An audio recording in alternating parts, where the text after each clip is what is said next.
فرقان battalion جو ہے یہ جون 1948 میں انہوں نے بنائی، اور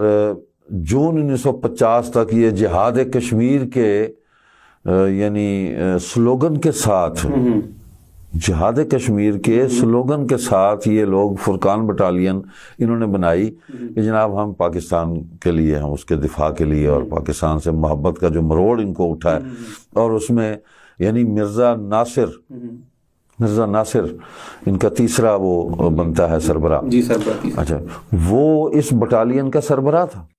اس کے پیچھے بھی یہی تھا کہ ہم فوج کے اندر داخل ہو جائیں گے اور اہم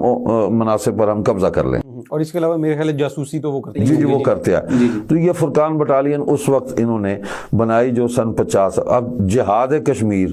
آپ اندازہ کریں کہ ان کا مذہب کا بانی مرزا قادیانی جو ہے وہ تو جہاد کی مخالفت کر رہا ہے، جی وہ تو منکر ہے جہاد، وہ تو کہتا ہے اب ختم ہو گیا، جی بالکل۔ تو جہاد کی مخالفت بانی کر رہا ہے،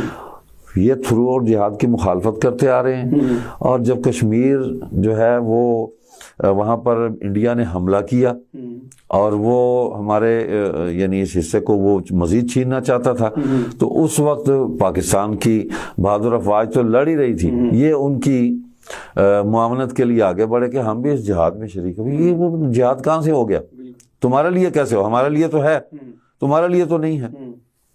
تو یہ اس میں آئے، اس میں بھی یہی تھا کہ ہم مناصب حاصل کریں اور کسی طریقے سے کشمیر میں ہمیں جو ہے وہاں عہدے مل جائیں اور ہم اس ریاست پر قبضہ کریں، اور وہی ڈھونگ کہ مسیح علیہ السلام فوت ہو گئے، ان کی قبر وہیں ہے، اور جس مسیح نے آنا تھا وہ مرزا قادی